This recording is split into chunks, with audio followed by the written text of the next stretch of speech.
Everything's going to come out. He's got to find a way of sorting it out. Feels suspicion. He's almost meant to be counterpoint in. So he devises a plan and goes to see Ernest's head. That Sunday evening in the stolen family car, Hightower set off on the 95-mile journey to Guildford, Connecticut, where Ernest's sister Christine lived. She was very fond of her elder brother. Harry was 2 years older than me. He was my big brother. And we were pretty close, I think, for a brother and a sister. And we had a very active, physically active childhood. Our parents had a house in the Pocono Mountains, the summer was wild. As adults, they remained close, even after Ernest married Alice. We had a good relationship. We argued, but we argued when we were kids, too. Alice was the great peacemaker, mediator. We couldn't not have a good relationship with her because she was very easy to get along with. On Sunday evening, the 22nd of September, Christine was unaware of the tragedy that had befallen her brother. But his killer, Christopher Hightower, called at her door. We had guests for dinner. And he arrived at the door and started telling me his crazy story. And I said, why don't you go in the living room and sit down and relax? I said, because we can't do anything about this until I guess 3. So I sort of hurried them out of the door. And then my husband and I sat down with Hightower. And then we started hearing his story. It was nuts. Although she'd never met him before, Hightower told Christine that her brother Ernest and his family had been kidnapped and were being held hostage by the mafia. I didn't quite know what to make of it, but I didn't think what he was telling me was the truth. Then we decided that he would show us the car. As well as showing Christine and her husband Ernest's bank cards and driving license, Hightower opened up the boot of the family car to reveal a massive stain of blood. He claimed that blood came from a broken jaw Ernest had sustained during the kidnap. But Christine's husband Alex was a doctor and didn't believe what he was hearing. He said to me was that there was a lot of blood. There's probably more than some might believe. We knew that something really bad happened. We didn't know exactly what. Hightower claimed the mafia wanted $300,000 to release Ernest and his family. He asked Christine and her husband for $75,000 to help pay the ransom. I just told them, obviously, we don't have that kind of money around the house. We don't deal in cash. Hightower left empty-handed, but he warned Christine and husband Alex not to call the police, claiming their phones were being tapped. Once Hightower disappeared, though, they went to a neighbor's house and called the authorities straight away. We went over there and called the FBI because I thought that, if it's kidnapped, it's much better to get them on the case. The FBI alerted the local Barrington police, who conducted a thorough search of the Brendells' family home. We forcibly entered the house. The one thing that I noticed right off the top is there were no cords to the telephones. It wasn't connected to anything, and the cords were broken. So that raised my suspicion a little bit. And when we go out to the garage, the southwest window of the garage looked like somebody forcibly entered. Although there was no obvious evidence of a murder scene, police were concerned about the missing family of 3. The only potential link to their whereabouts was Christopher Hightower, who Christine had reported driving the family's Toyota. For Barrington's chief of police, Charles Brule, Hightower had to be brought in for questioning. I advised the dispatcher to put a broadcast out on the motor vehicle we were looking for, and one of the officers on patrol who was in the Barrington shopping center saw the vehicle exiting, stopped the vehicle, and at that point we took the individual into custody.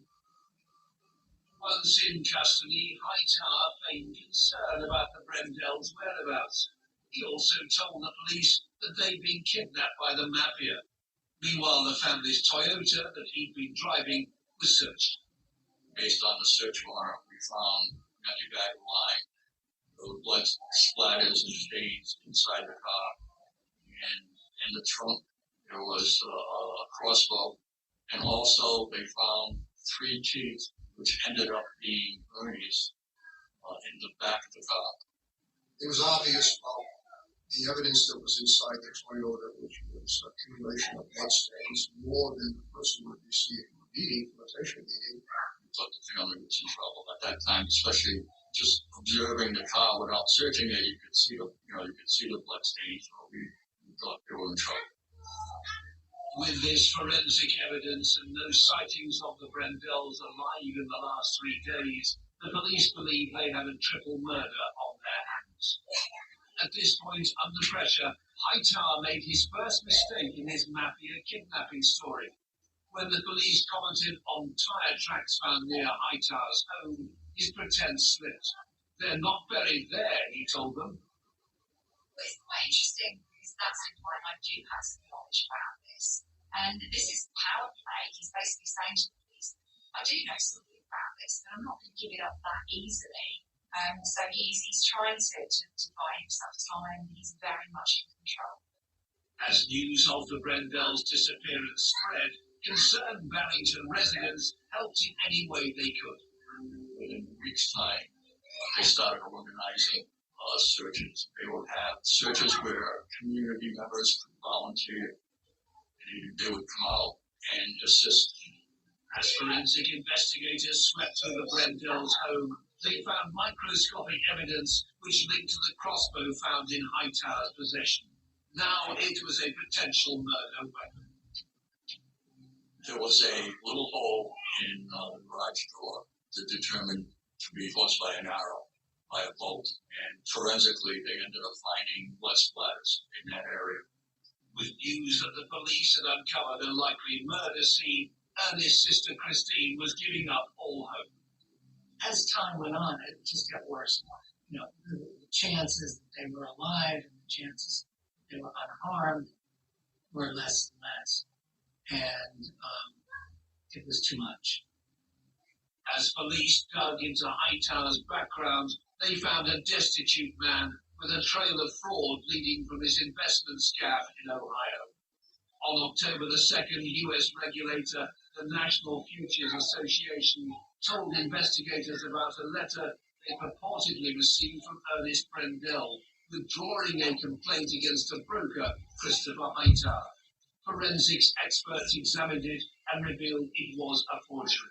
Now the police knew this complaint could be their prime suspect's motive for murder.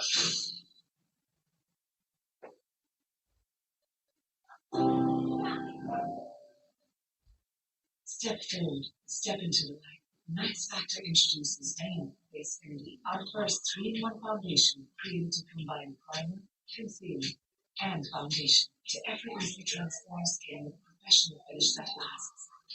Reveal your extraordinary face-leading 3-in-1 foundation from Max Factor. Over 500,000 Skybet customers use deposit limits to help manage their betting budget.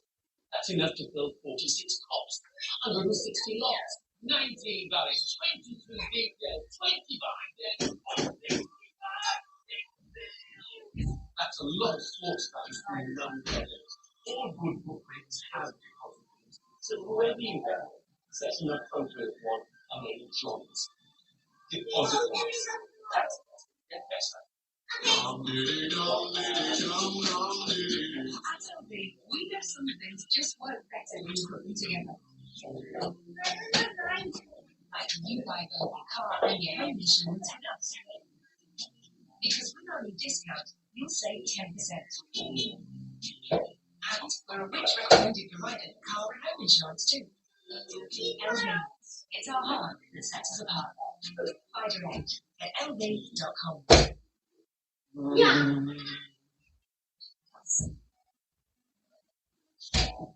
Alex Scented Oils, gently diffused natural essential oils. Their light-based fragrance that makes your home and connect to nature.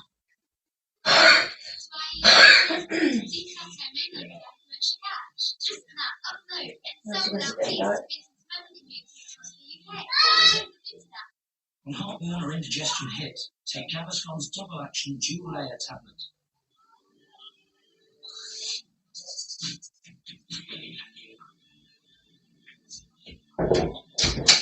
Let's go now. Guys, can we do some more of this? I'm playing this game.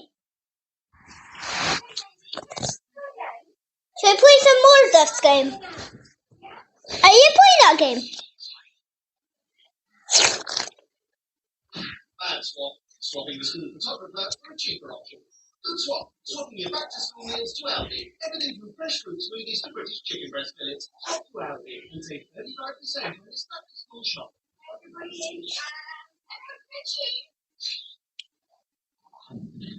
Day numbers.